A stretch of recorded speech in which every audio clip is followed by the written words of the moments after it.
राजस्थान में विधानसभा चुनाव दहलीज पर है। 25 नवंबर को राज्य की 200 विधानसभा सीटों पर वोटिंग होनी है, लेकिन भारतीय जनता पार्टी ने अभी तक सीएम के चेहरे की घोषणा नहीं की है। प्रधानमंत्री नरेंद्र मोदी ने अपने राजस्थान दौरे के दौरान दिए भाषण में ये साफ किया था कि इस बार बीजेपी सीएम का चेहरा घोषित नहीं करेगी। ऐसे में कमल का फूल ही कैंडिडेट होगा और यही सीएम का चेहरा भी होगा। पीएम मोदी के इस बयान से राजस्थान की राजनीतिक गलियारों में नई चर्चा छिड़ गई है। गांव हो या शहर, हर जगह यही सवाल लोगों के जहन में घूम रहा है कि अगर बीजेपी चुनाव जीती तो सीएम कौन होगा। एक सर्वे के दौरान चौंकाने वाला खुलासा सामने आया। ये सर्वे 24 अक्टूबर से 30 अक्टूबर के बीच में किया गया, जिसमें हर समुदाय, जाति, वर्ग के लोगों से बातचीत की गई। अब राजस्थान की 200 में से 30 विधानसभा सीटों पर किए गए इस सर्वे में कुल 3032 लोगों से बातचीत की गई। सर्वे के दौरान जब जनता से पूछा गया कि अगर बीजेपी को आप जिताते हैं तो सीएम किसे बनते हुए देखना चाहेंगे, तो कई जवाब सामने आए। लोगों ने जवाब दिए, उसमें वसुंधरा राजे की डिमांड सबसे ज्यादा है।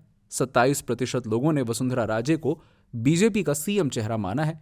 जनता की पसंदीदा सीएम की लिस्ट में 13% वोट के साथ दूसरे नंबर पे बाबा बालक नाथ का नाम है, जो एक चौंकाने वाला नाम है, क्योंकि अब तक इस नाम का कहीं से कहीं तक कोई जिक्र भी नहीं था। अलवर से सांसद बाबा बालक नाथ को राजस्थान का योगी भी कहते हैं। भारतीय जनता पार्टी ने बाबा बालक नाथ को तिजारा से चुनावी टिकट दिया है। राजस्थान के अलवर से सांसद बाबा बालक नाथ मस्तनाथ मठ के महंत हैं।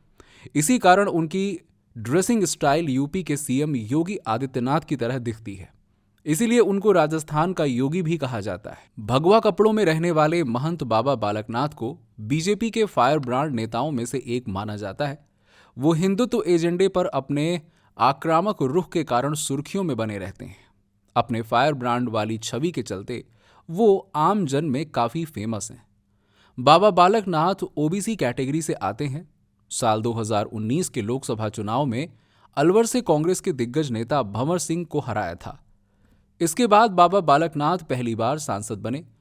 कांग्रेस के दिग्गज नेता को करारी पटकनी देने के बाद ही बाबा के नाम को राजनीति के गलियारों में बम पर उछाल मिली।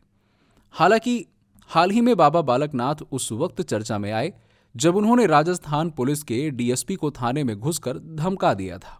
बीजेपी कार्यकर्ता को हिरासत में लेने से नाराज सांसद ने डीएसपी से कहा था कि मेरा नाम याद रखना, मेरी सूची में 3 लोग हैं। एक तो यहाँ के विधायक, पुराने थानेदार और अबाब भी मेरी लिस्ट में हैं।